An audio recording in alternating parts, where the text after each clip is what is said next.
Agora, cara, você disse sobre alguns pastores e tal, né, da igreja protestante aí e tal.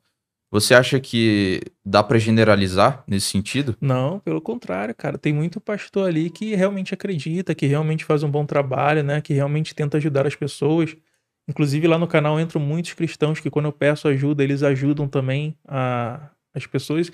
Independente, cara, se você é cristão, se você é budista, se você é umbandista, independente da sua religião, eu acho que todos nós somos seres humanos, né? Por isso que eu luto não por um país ateu, e sim por um estado laico, por um estado onde as pessoas se respeitem, né? Onde as pessoas possam conviver em paz e harmonia e desenvolver, por exemplo, a ciência, né? Desenvolver ali um país que tenha uma indústria melhor, uma tecnologia melhor, eu acho que seria um melhor caminho para todos. E a gente vê avanços muito significativos nos países menos religiosos do mundo, né, os países mais secularizados, como, por exemplo, assim, Dinamarca, Noruega, Suécia, Holanda, onde lá eles fecham, inclusive, penitenciárias, não tem crime, às vezes eles têm que importar presos de outros países, né, para não fechar os presídios, né? E a mesma proporcionalidade é a perda de interesse em relação à religião. Então as igrejas também, consequentemente, estão fechando. Aí a gente, quando compara os dados desses países que estão no topo do IDH mundial com o Brasil, a gente tem um contraste interessante. O Brasil, ele é um dos países mais religiosos do mundo, dos mais cristãos, se eu não me engano, é o segundo mais cristão, perdendo apenas para os Estados Unidos, né? E aqui a gente está todo dia vendo a abertura de novos pontos de Cracolândia, novos presídios, e os problemas nunca são solucionados, né? Agora a gente vai nos países mais laicos, né, mais secularizados, os países com mais ateus, com menos índice de importância da religião e Estado, a gente vê o contrário. Você pode, por exemplo, deixar na. Eu estava conversando outro dia com uma dinamarquesa e ela estava me explicando, né, que lá você pode deixar os produtos do lado de fora da sua casa ou numa rua, numa esquina, você bota ali a banca, né, bota os produtos, a pessoa vai ali, compra, deixa o dinheiro, não tem funcionário e ninguém pega, às vezes a pessoa deixa até a mais. Isso aqui no Brasil pode ter algum ponto ou outro que isso seja possível, mas em geral é impensável uma coisa assim. Então, eu tenho certeza que se a gente diminui a religião, a importância da religião no Estado, e a gente aumenta o secularismo, o humanismo, né, prezando por todos, não só por um nicho específico, não só por uma visão de mundo específica, a gente consegue ampliar essa questão de dar importância para a ciência, para as coisas pragmáticas na economia, para a gente dar valor àquilo que realmente faz um país se desenvolver e as pessoas também, como por exemplo a educação, indústria, essas coisas assim. Nesse caso, cara, eu concordo, né? Assim, botar mais dinheiro em ciência e tal. Agora, em relação aos países desenvolvidos, por exemplo, você citou que o país que tem mais cristãos é os Estados Unidos, e ele atualmente é o com maior PIB mundial, né? E, por exemplo, não necessariamente o problema do Brasil tá na religião, né? Por isso que eu falei Existem que. vários. Não, só para eu terminar o raciocínio. Só fazendo uma provocação também, né? Mas assim, aqui no Brasil, por exemplo, não é pode não ser, também não vou saber dizer, o, o grande fator que implica no subdesenvolvimento do Brasil, nos crimes, etc. Agora, falando dos países desenvolvidos, esse é apenas um dos dados que a gente tem, né? Então, você também poderia dizer que lá eles são desenvolvidos pela área que eles estão ali, né? No norte da Europa e tal. Ou também por outros motivos, sei lá, eles têm o QI abaixo de 100, acima de 120. É outra. São vários fatores, né? Não apenas a religião. Então, por isso que eu falei do IDH, né? Porque a questão dos Estados Unidos ser rico não reflete dele estar no top 10 IDH do mundo, por exemplo, né? Então, apesar dele ser o país mais rico do mundo, ele não está no top 10 IDH. Por qual motivo? Tem alguma coisa errada, né? Você vai lá nos Estados Unidos e você vê uma onda de criminalidade enorme, é um dos países com mais população carcerária do mundo. É um país extremamente violento, né? Então, Depende do estado também, né? dependendo do estado, é ainda maior. Então, assim, você vê que, apesar dele ser extremamente religioso e rico, e ter uma educação relativamente boa, essas coisas não são implicações diretas para eles terem um top 10 IDH. Agora, você vai numa Holanda, Noruega, Finlândia, Dinamarca, nesses países que tendem a ser menos religiosos, mais laicos, né? você já vê que tem uma correlação ali diferente, né? Mas aí que tá a minha dúvida. Você acha que é a religião que é um grande fator que implica no desenvolvimento desses países ou são outros fatores? Você lembra daquele país chamado Irã? Você sabe? Na década de 60 e 70, as mulheres usavam saia, né? Podiam ficar ali com parte da coxa, do joelho de fora, usavam cabelo solto, estudavam, trabalhavam, desenvolviam ciência. Depois da revolução lá no Irã, religiosa, que as mulheres foram trancafiadas em casa, tem que ficar submissa ao marido, já não tem acesso a estudo, a trabalho. Na sua opinião, isso contribui para o desenvolvimento do país ou não? Não. Por quê? Porque nesse caso, eles estão colocando práticas que são tecnicamente inviáveis em relação ao desenvolvimento do país, né? Por exemplo, o não investimento, imagino, da ciência, práticas que não são boas para a economia, etc, né? Exato. Aí aqui no Brasil, ontem, por exemplo, eu estava em um debate que eu estava discutindo com criacionistas.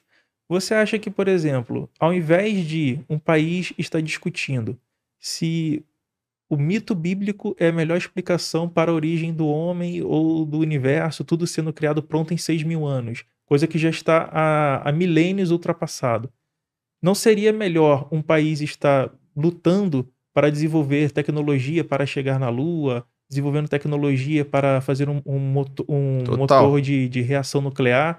Então, a religião ela atrapalha. Por exemplo, vira e mexe é perdoado bilhões em impostos de igreja, são criados direitos para que empresários da fé possam construir os seus impérios sem pagar impostos, e a gente sabe que nada vem de graça, né? É o contribuinte brasileiro em geral que está pagando aquilo. Então, essas coisas que para a gente pode parecer pequena, pode parecer não ter impacto, se reflete no momento em que você observa que esses países mais secularizados, mais humanistas e menos religiosos, eles reabilitam, por exemplo, 80% dos seus presos, e aqui no Brasil, um país cristão religioso, a gente tem que os nossos criminosos, os nossos presos, 80% deles voltam a cometer crimes. Aí você deve estar se perguntando assim, Antônio, mas isso não tem a ver com religião? Tem, na medida em que, por exemplo, pessoas que estão relacionadas com drogas, por exemplo, são reabilitadas, ou até os presos mesmo, que cometem homicídio, eles são reabilitados muitas das vezes por pessoas que não têm preparo, mas são líderes religiosos, pastores. Estão numa comunidade de fé. Mas esses caras que fazem a reabilitação, eles não passam por um processo por uma prova, alguma coisa assim, para demonstrar um conhecimento? E muitas das vezes não. São apenas líderes religiosos, né? Por exemplo, onde que eu moro existe um projeto onde isso tá errado, cara. O que reabilita os dependentes químicos não são psicólogos, não são profissionais da saúde, não são pessoas gabaritadas que trabalharam e estudaram para aquilo, mas sim pessoas religiosas. E esses dependentes químicos têm que ir na rua, têm que ir lá pedir dinheiro, e muitas das vezes isso não é eficiente, faz com que a pessoa volte ao crime. Eu não estou falando mal do projeto, né? É um projeto que tem uma intenção boa, né? Claro. Alguns visam apenas verba e tal, de recurso público, mas a questão é eficiência. Então essas pequenas coisas, por exemplo, aqui em São Paulo, né? Tinham que ser práticas baseadas em evidências, né? Isso. Aqui em São Paulo nós temos inúmeros projetos religiosos que tentam retirar as pessoas da droga e recebem financiamento do governo, do estado, para poder se fazer esse tipo de projeto. Porém, se esse dinheiro, esse recurso fosse alocado, por exemplo, para profissionais da psicologia, profissionais da saúde, pessoas gabaritadas, eu tendo a pensar, né, empiricamente, que esses resultados eles seriam mais satisfatórios, como a gente vê nos países menos religiosos do mundo, né? Entendi o seu ponto de vista. Mas interessante, cara. Você acha que o problema tá na religião ou nas leis atreladas à religião? Porque nesse caso, o governo coloca dinheiro, né, como você falou, em clínicas de reabilitação de pastores, né, etc., pessoas da igreja. Que seria mais interessante colocar, por exemplo, com estudos, práticas baseadas em evidências, cientistas, né, pessoas formadas naquela área. O problema não tá na lei atrelada a isso, ao invés da religião em si? Entendi seu ponto. E quem faz as leis?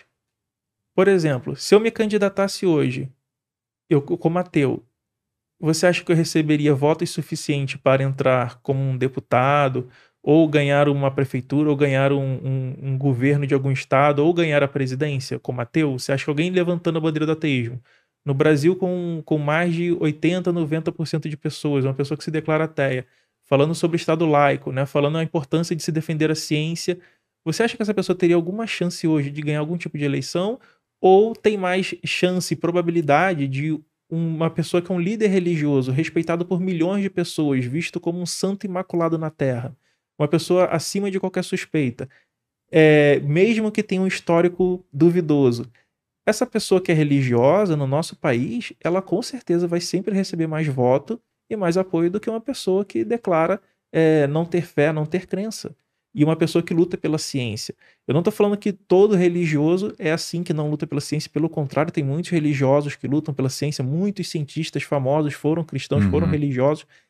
Mas eu estou te falando que, na realidade, na prática, quem está fazendo as leis são pessoas que ou são religiosas de fato, ou têm como cabo eleitoral as pessoas que são religiosas.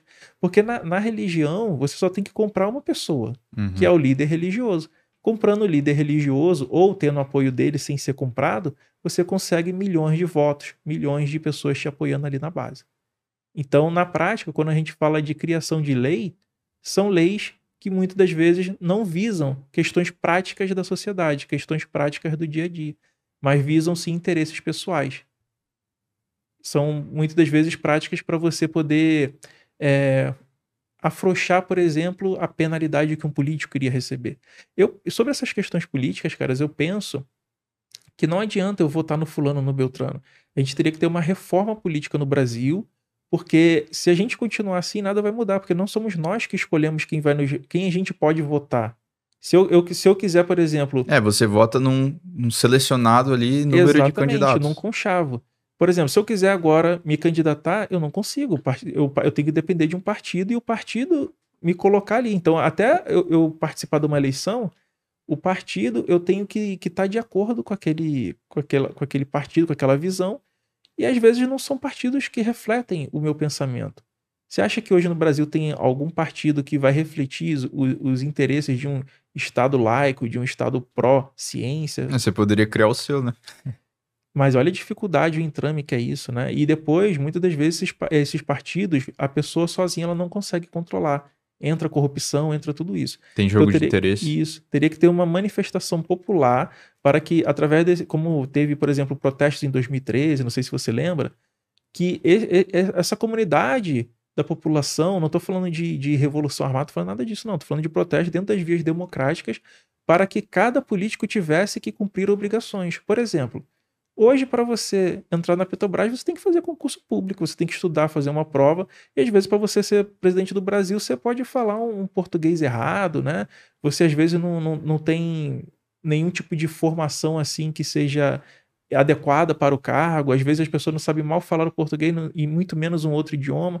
Então, eu acho que teria que ter uma demanda mínima para a pessoa ser um presidente, deveria que ter um concurso, deveria que ter metas, né? Olha, se você faltou tantos dias, você vai ficar em suspensão, seu mandato pode ser revisto, mesma coisa para deputados, né? Se você não está trazendo algum projeto que seja relevante, um projeto que traga impactos positivos, então você vai ter o seu mandato, pode ter o seu mandato revisto, ter uma fiscalização mais rígida, então tem que ter uma reforma política que seja pragmática, visando ações, visando meritocracia, visando resultado. Porque se a gente for depender de populismo, né, às vezes a gente sempre vai estar colocando pessoas que são facilmente cooptadas pelo sistema, que o povo ele vai sempre enxergar como o Messias, como o último salvador, seja da esquerda ou da direita, e no final das contas, eles estão todos lá juntos, lá comunados, visando o próprio interesse, né?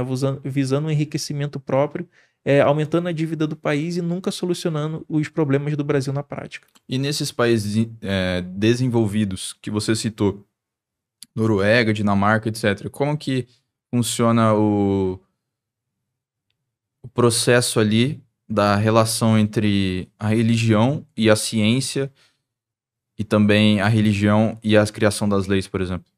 Não entra essas questões, eles são países laicos, né? Eles não visam colocar para a população em geral questões religiosas. Eles fazem políticas voltadas para o pragmatismo e evitando corrupção, por exemplo. Se você pega lá e compra um chocolatinho de às vezes $1 com dinheiro público, você pode perder todos os seus direitos políticos. Você é execrado na sociedade. Quando você fala sobre o que acontece aqui no Brasil para pessoas de lá, elas ficam abismadas. A reação é de incredulidade. Nossa, aí no Brasil vocês dão paletó para o político, vocês dão carro, vocês dão um prédio, vocês dão um salário gordíssimo. Às vezes são pessoas da comunidade que estão atuando ali como vereadores, a pessoa que tem até outra profissão. Exato. Mas são ações que sempre visam a melhoria e o bem-estar social. Eles fazem fundos de investimento para a população. Aqui no Brasil, a gente recebe aumento de imposto para pagar a dívida de corrupção, cara. Então, É um absurdo. enquanto eles roubam mais, a gente é extorquido, a gente tem que trabalhar mais para pagar essa dívida. E o nosso dinheiro passa a valer cada dia menos. E aí as pessoas que estão num país tão rico quanto o Brasil, que, se eu não me engano, a 12ª, está sempre ali entre as 12, 10 maiores economias do mundo. Um país tão rico tem tanta pessoa pobre, necessitada, vivendo na miséria, vivendo em condições subhumanas. Então isso não condiz com a riqueza do nosso país, da nossa nação. Por quê? Por qual motivo? Política e religião andando junto, as pessoas visando o próprio interesse, a população bajulando os políticos ao invés de entender que os políticos são empregados, são funcionários, e não entendendo que na política nós temos que agir de forma pragmática e não de forma enviesada com interesses de eu tenho que ganhar mais votos, logo eu tenho que comprar um líder religioso, e esse líder religioso vai manipular toda uma massa para o meu lado, né? Então isso aí é uma prática que nunca vai dar certo.